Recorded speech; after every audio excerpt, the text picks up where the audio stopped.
Hello, everyone, and happy Friday. Welcome to the 68th edition of our Developer Office Hours. It's really good to have you here with us today. I'm Lisa. I'll be your host for today's session. And today, we are diving into zero-knowledge cryptography. I would say that's one of the most exciting topics in the blockchain right now. So ZK technology, as you guys know, it's opening new possibilities for privacy, scalability, and the security applications in Cardano. And we are excited to hear from the team that has been actively building this space. So this work, it's originated from a Project Catalyst proposal. And today's session is a great opportunity to share the progress of Modulo-P team has made and to bring their work to the attention of the broader Cardano ecosystem. So today, you're joined by Agustín Salinas. He's a Cardano Smart Contract Developer at Modulo-P, and he will share the team's journey into the ZK development, all the challenges and milestones along the way, the tools that they have been building, and a deep dive into the P2 ceremony and its applications. And then you're going to have a Q&A in the end of the session. So I'll just ask you to hold your questions that Agustín is going to take in the end of the session, right? So with that, Agustín, the stage is yours. Thank you, Lisa, for inviting me. Today, I'm going to show my path building zero-knowledge proof in Cardano. It has been a lot. By building this presentation, I got noticed that it was a very long journey, and I'm happy to share to you. So just to give you an introduction, zero-knowledge proof is like a new cryptography that allows you to prove a statement about something without revealing the data. So I can prove a condition about something without revealing exactly what the condition, what the data is. And the impact of this technology was very big because it was like a revolution. Because allows you to tackle some problems that early blockchain had, like privacy and scalability. So that were weaker points of the industry, and this technology help you to overcome that.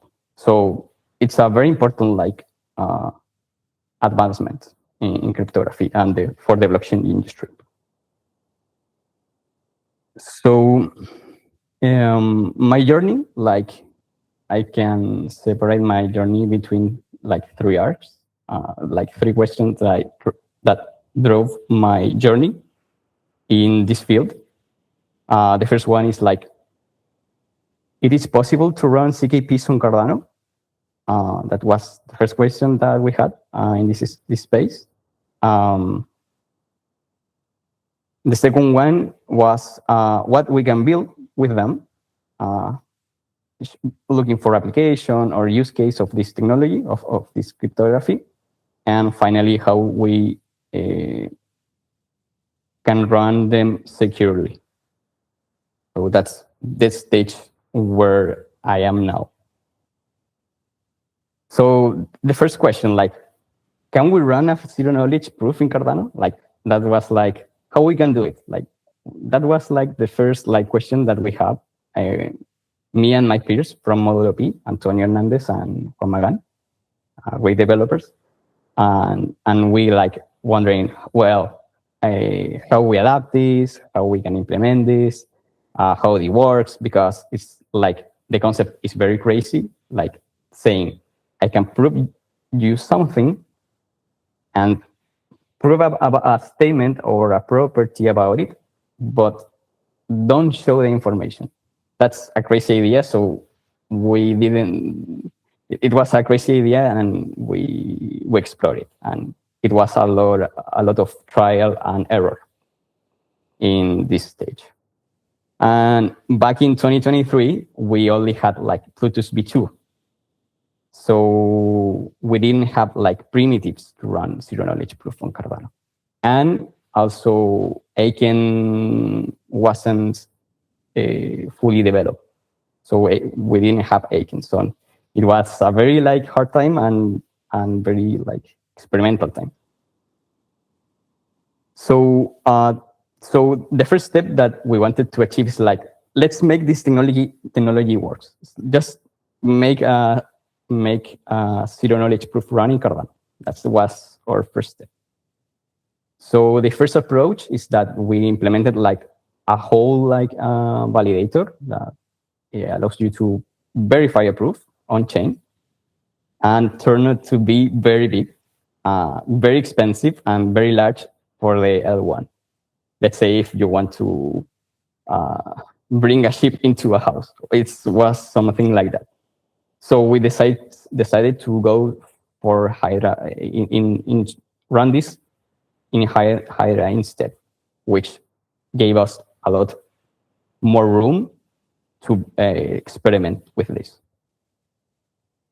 So then we say, cool, we have like a first implementation done in per V2. The proof could be verified in Hydra. And then we think, well, how we can illustrate this technology that can be complex to make it understandable for the people. It's a complex like technology in that time, and we felt like confused about it. Even us felt confused about the technology in that moment. So we made a game which is called Mastermind, and the game it's like two parties. One party encrypts a secret, and the second one tries to guess the secret. So there are some rounds, and you have to guess the secret. And the party that encrypts the secret give the other party clues. So it may happen that the party can give false proof, clues about the secret. And in this case, you have to figure out like a range of colors. And then we use zero knowledge cryptography to say, hey, probably your guess was right in this order, and that was the clue. And we sent a zero knowledge proof in the game. Or perhaps this ball was in the right color, or something like that. So we gave one party send proofs to the other to show that, okay, you have like valid proofs, but I don't show you the secret. That's the important part. So it was a very fun experiment. We ran it in Hydra, and it gathered a lot of attention from the community. Then Aiken arrived. That was like a big moment, because like when we tried to compile, I love Haskell, but when we tried to use it in this very edge case, like doing all this validator, which is a big validator, like with 500 kilobytes almost. My old 2011 computer like took days to compile the validator. So if you had an error, you probably know it like one or 2 days before. So after, sorry. So it's like was very hard. And then Aiken came and was like a very big moment, because like we had like a language to program this, and then also Plutus V3 came with the primitives. So we have like Aiken that compile like very fast, and then we have the primitives to build this in a shorter version. So that resulted in one of the early ZK libraries in the ecosystem, which help you to run a zero knowledge proof on chain directly on the L1, and provide you some help to build the transaction more easily. Essentially, that was the AK 381 library. So that was the first stage, like how we can make it run. We made it run, and that way we closed that exploration phase. The second phase, like 2020, 2024, and 2025, it was like the question, well, what we can build using this technology. And in that moment, we saw that privacy got our attention, because since Cardano is a transparent ledger by default, you have no native privacy. So it would be good to have some privacy in Cardano. So we decided to tackle that problem, privacy. And we saw that there were plenty of efforts made in Ethereum. So we said, we don't want to reinvent the wheel. There are very good people working on privacy. Maybe why we bring Ethereum advancements to Cardano. And there we get to know the Semaphore protocol,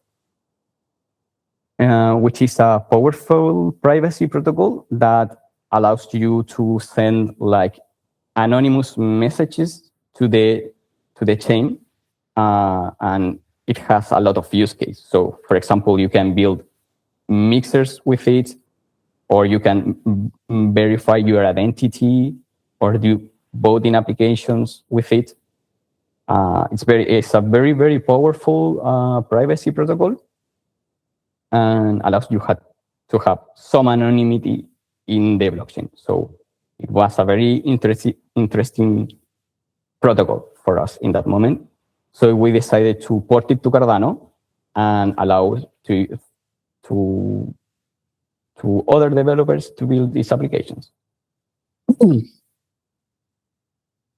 So doing this wasn't an easy task, because the original Semaphore protocol had a different elliptic curve, or had different smart contract models, and also Cardano has its own limitations regarding the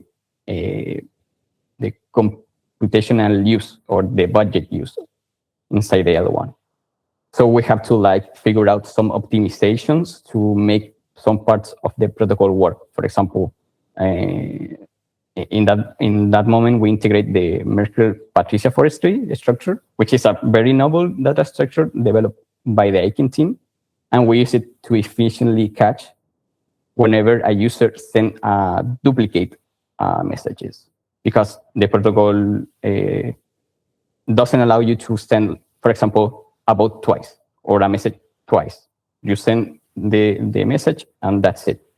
That's your participation towards the event. So it was a lot of engineering, and gladly the Ethereum PSE team helped us a lot to understand the protocol along the way. So we started to form some bond with the Ethereum community in that time, which was very, very cool, because cross-chain collaboration is very taboo, and there's this bullshit crypto tribalism that is not healthy. So it was an interesting collaboration there. And we made the protocol work, and it's available for you to use. So you can build private application with it on top of Semaphore. Then I matched with the Endcoins team and the Eric's cooperative. We built a proof of innocence protocol. And proof of innocence is a compliance application for private DeFi. And for example, its use case is the following. Let's say that you are interacting with a mixer, and you want to take your funds. You mix it, and you want to take your funds.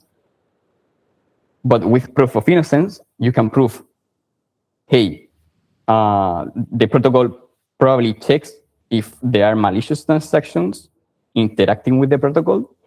And with proof of innocence, you can say, hey, I'm not part of this set of malicious transactions. And at the same time, I don't reveal who I am. So you don't say who you are, but you prove that you aren't related to the transaction that were targeted as malicious. So also this was a very, very cool application for DeFi because from my standpoint allows you to have compliance, but at the same time kept the identity of user privately. So for me was a very, very cool. And we developed with the Endcoins team and the Eric's cooperative, and is able to use it. It's ready for you to use it. Afterwards, this is very recent, a very recent progress. With the trust level team, we built a voting app on top of the Semaphore protocol. So now you can. This is in pre-pod right now. By the way, I launched this 1 or 2 weeks ago, and you can do a anonymous voting on the network. And it just supports one person, one vote, but for fully democratic organization is very, very cool. So that was it. That part of my journey, we built the ZK voting app. We ported Semaphore, and we developed Proof of Innocence. So it was a very, very fun experience, and I worked a lot with interesting teams along the way. Now, that's the final question, where probably I am right now, is that how we can run zero knowledge proof securely. So at the time when we were developing Semaphore, which use Groth16 SNARK, when we were developing, we get to notice that, hey, this zero knowledge proof need a multi-party computation before deriving the keys, because zero knowledge proof have a prover key and a verifier key, and sometimes in some types of zero knowledge proof, you have to make a preliminary stage where you have to derive the keys using a multi-party computation. So that we did this for Semaphore. We had 20 participants, and was very cumbersome. And that problem of the trusted setup got us attention about, well, we have trusted setups to run zero knowledge proof on Cardano securely, and we found out that there wasn't a sufficiently robust trusted setup for the elliptic curve that Cardano used at that moment. So I want to give a little bit of more context about this. What is a trusted setup? Well, the trusted setup is like a one-time ceremony where participants gather, for example, 30 people, and each one generate a secret parameter, and each party send its secret contribution to a encrypted process. So each participant contributes a random piece, a random value, and then destroy it. And then you can derive a global value, and you don't know how to reproduce that value. You don't know the inputs. So that way you ensure that you can't make valid proofs, but which are false. That's the attack in this case. And as long as you have one participant that is honest and that truly discard its secret input, no one can reconstruct the secret, and the system stays secure. So it's a very good assumption, but you have to keep. some amount of people to convince others that hey, my trusted setup is good. So there are different flavors of zero knowledge proofs. For example, you have like Groth16, Plonk, Halo. There are very different types of zero knowledge proof. They vary in size of the proof that goes in the transaction, which affects like the size of the transaction, of course, and that has like budget constraint. You have to consider the budget constraint and the computational constraint. The other thing is that they vary in the effort that you have to make to generate the proof, and they vary in the amount of computation that you need to verify the proof. So they vary in different ways. For example, you have like this table, and you have different types of zero knowledge proofs. They vary in the use of computational resource, the size of the proof. As you can see, there's Groth16, the size of the proof is very small. In Halo 2 is much, much bigger. And that's like the performance difference between them. So there's now, as you can see, the point is like there is like a trade-off, because in one hand you have like very performant SNARKs like Groth16, but the thing is that in that SNARK you have to run the trusted setup. And in other bigger like zero knowledge proof, you don't have to run the trusted setup, and it's universal. You don't need this. So in that sense, it's trustless, and the more performant ones are trusted. So that's the trade-off. You have like a trade-off between performance, but you lack usability because you have to run the trusted setup, and you have like less performant zero knowledge proof, but that they are trustless. So yeah, you have that trade-offs between proof generation, proof verification. So given that Cardano has its computational limits, since it's a very secure blockchain regarding the blockchain trilemma, but like it lacks some speed, you have to make sure that the process that you are running inside the blockchain is performant, because you don't have too much space to run too much. So the choice here, of course, is like to run the efficient zero knowledge proof, and therefore you need the trusted setup. That's the only option. And of course, that efficiency also matters for end users, because if your zero knowledge proof is very heavy, you have to deal with higher fee costs in the L1. So having like performance is not just about good usability for developers, it also is cheaper transaction for the users. So that way, we say, hey, we need to deal with the trusted setup, and funded by Catalyst and with the Enquence team, we conducted the ceremony, which you run a trusted setup, and we have like 40 participants of the community. It was a very long task.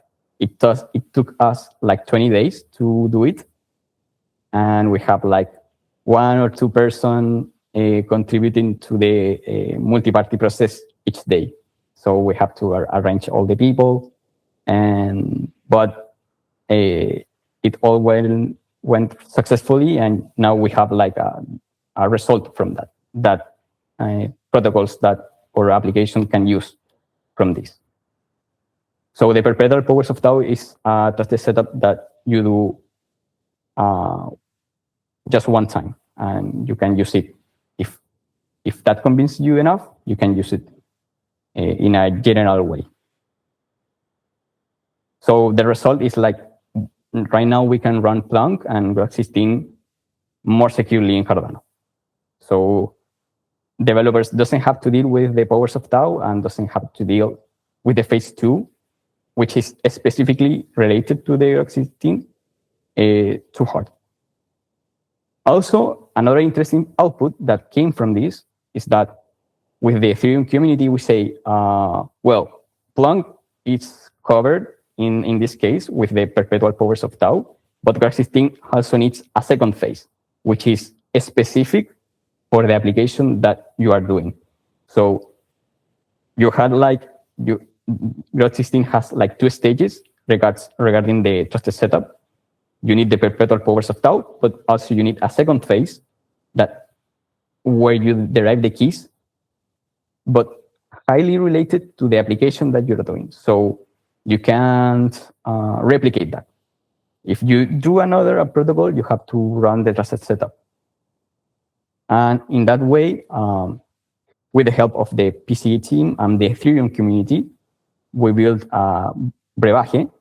That is a tool that helps you to deal with this second phase. So allows users to, for example, create a ceremony, coordinate the ceremony, help you with all the software that you need to make the contributions to the ceremony.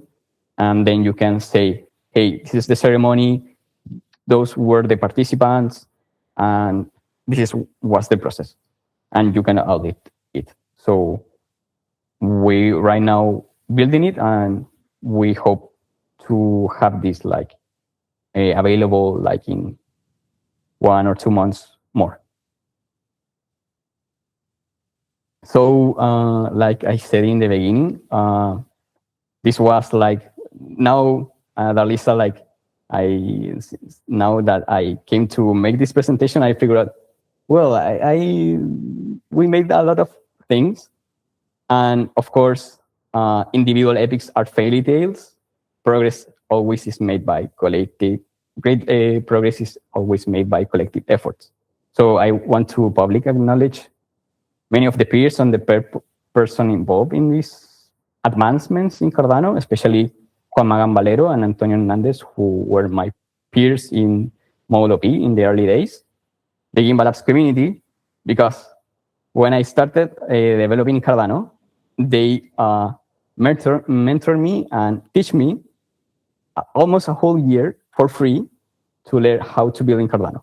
And it's amazing, and definitely it's very valuable for the community, having people who bring so much value in a very altruistic way to others. So that's very kind. And also I want to acknowledge the Enquins team and Eric's cooperative, with whom we work in some of this progress. And of course, the whole Cardano community, which has been very helpful always. And also the Ethereum community, because we had cross-chain collaboration many times. So this is very valuable too, to having 2 different communities working together, which is very unlikely. So I also want to acknowledge that this, especially the last part, was a very cross-chain collaboration. So thank you. That was my presentation and my journey. Hope that you have learned something. And if you want to learn more about it, you can scan the QR code and go to the GitHub and perhaps explore Cardano Semaphore or Proof of Innocence. Or if you need to build your protocol using Groth16 or Plonk, the trusted setups are out there ready for you to use. So feel free to explore and use the tools that we have made. And that's it. Thank you for all. Thank you very much for the presentation, Agustin. It's when you look all the journey that we start with the Plutus V2, you didn't have the primitives or anything. Wow, we can say that you have come along a very long way, and it's amazing to see all the tools that you guys have created and participating also with other ecosystem members. Congratulations on your hard work. Well done. So I guess we now have a few questions, if you don't mind to take it. I think there was one previous from Pavel. Pavel, would you like you to ask your question now? Yeah. So the first question was about this semaphore. I mean, each message is sent out to a transaction made, or it's a different relation? Could you just specify it for those that are not so well versed in this product? Yes. The message, it's correct. It goes into a transaction. And in this transaction, you can have an arbitrary message. And the protocol checks, hey, you want to send this message? Proof with a zero knowledge proof that you are part of a group of people. Think about, I don't know, an organization. And you register in that organization, and then you can create a proof that says, hey, I'm part of this organization. I don't explicit who I am. And then if the zero knowledge proof is correct, you can send a message. And the message is specified according to the application. For example, if you are doing a voting application, probably the message is doing, hey, between apples and oranges, I vote one vote more for oranges, for example. Or can be a message that show, hey, this is my identity. Or maybe it can be withdrawal of a mixer. So essentially, yes, it goes into a transaction and you can send an arbitrary message. I'm interested in your voting application, ZK voting application. I'm currently working on an application for on-chain surveys and polls. So this is something that supports different kind of questions. There are single choice, multiple choice, ranking, rating, things like that. How do you think something like that could be used with zero knowledge proofs? Or what's your thought on this? You can do it if sometimes you need privacy. You can use Semaphore for this, and it's very flexible. For example, in the case of our ZK voting app, you can specify any question, and you can have one person, one vote, and also you can have weighted voting. So you can. It's very flexible. Probably it match your use case if you want to include it. Is the weight something that has to be fixed before running the survey, or is it something that can be adjusted after the survey has been done? Good question. It can be adjusted. It depends on the use case. Pero with Semaphore, you can adapt it. If you want to make it flexible, you could make it flexible. In our case, when you vote, you set the vote, and you can change it. But once the voting windows opens, you can't change anything, even if you are the admin. So that wasn't a decision of ours. If you want to make it flexible, it's available for you as well.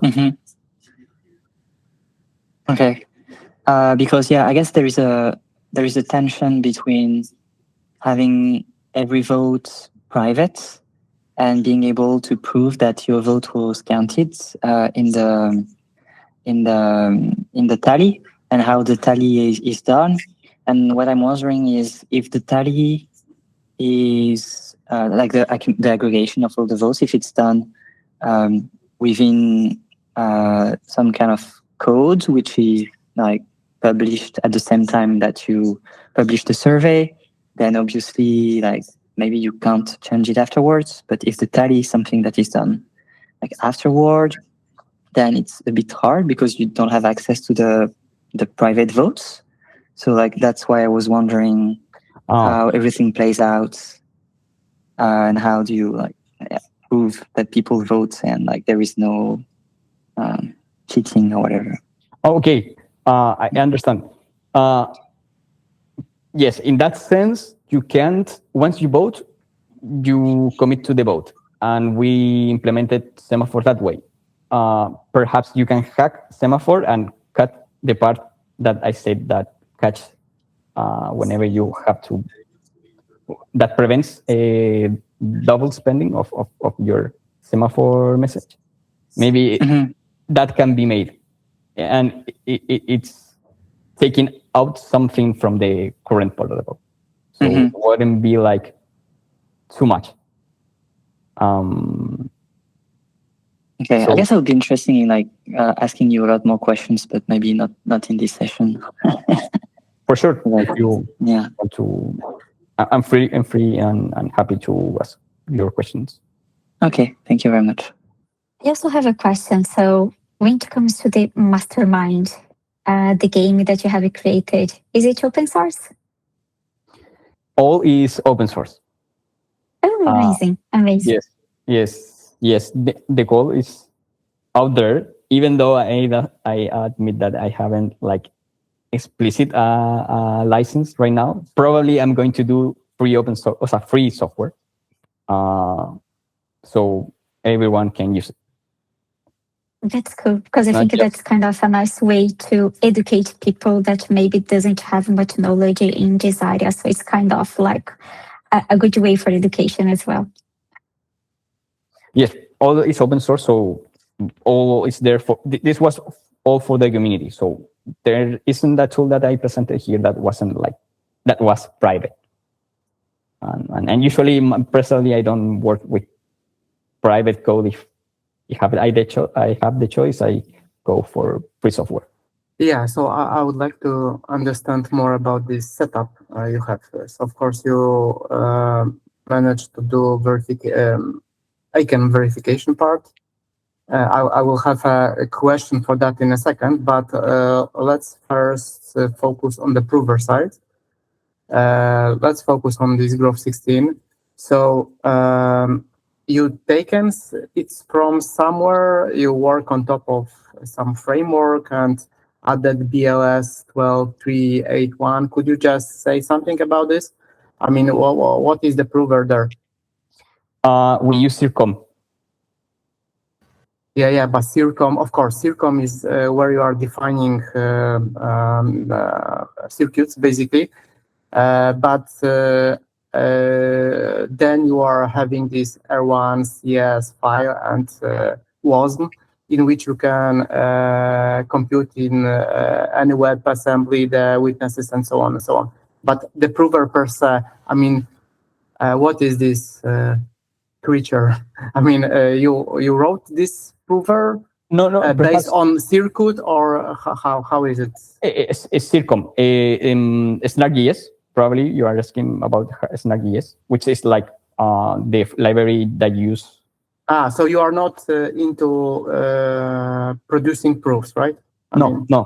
We didn't. Okay, got it. Because I wanted, if you are, I wanted to ask many questions there, but okay, if you are not, I got this side in my mind. Okay, so yes, indeed, because in a Circom you can use many elliptic curves, right, as an option.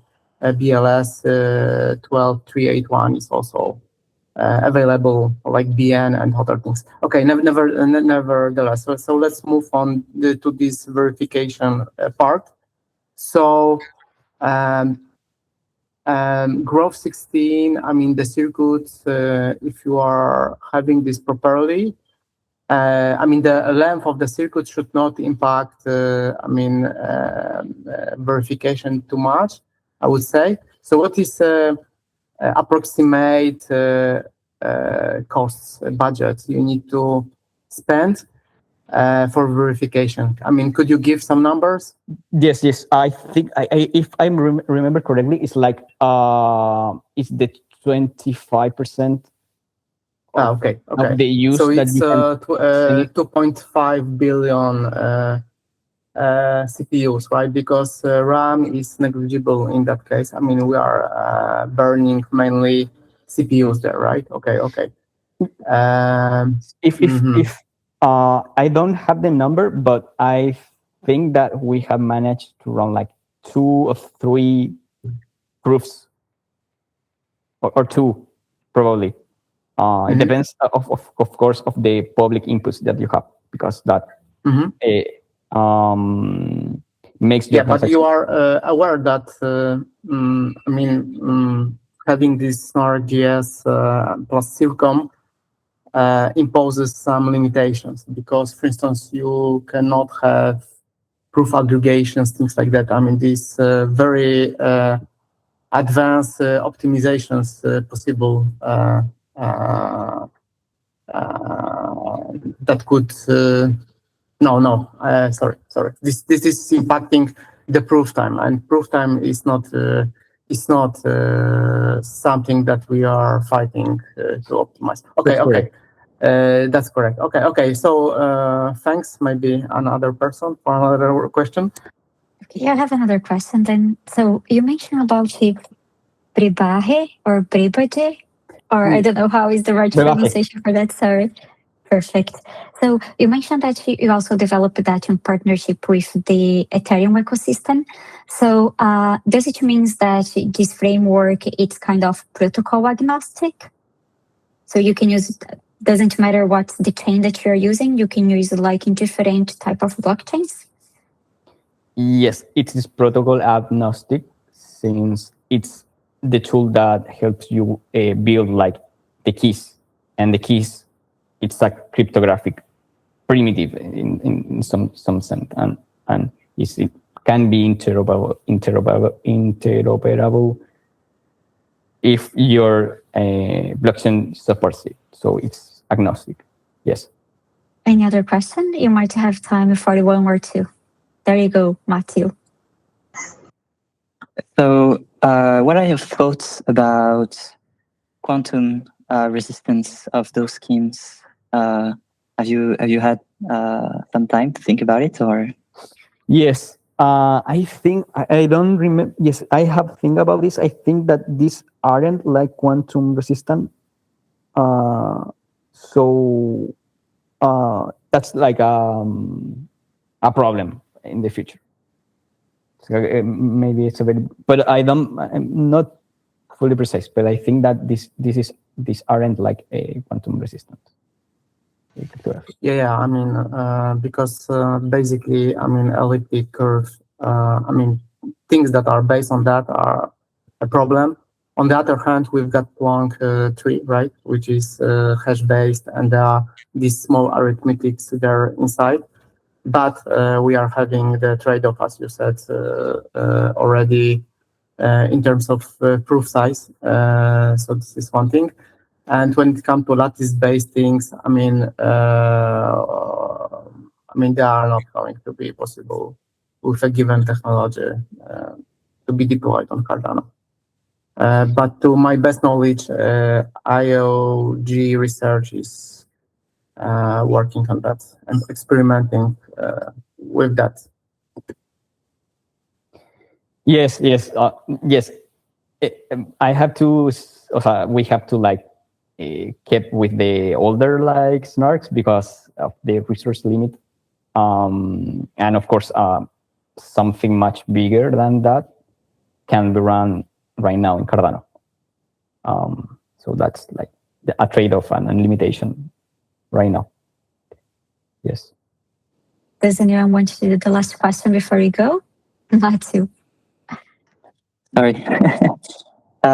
Is there something new you are excited about, like something new that you are building with ZK that maybe you haven't shown yet, or maybe not ready to share, or something you have an idea, you haven't had the time yet to work on, or something like that? Right now, good question, very good question. Right now, this is all I'm developing with ZK. Personally, right now, I'm being honest, I'm not too much in ZK right now. I'm like more building a cooperative in Chile and exploring privacy from other sides. And so I'm exploring other areas right now.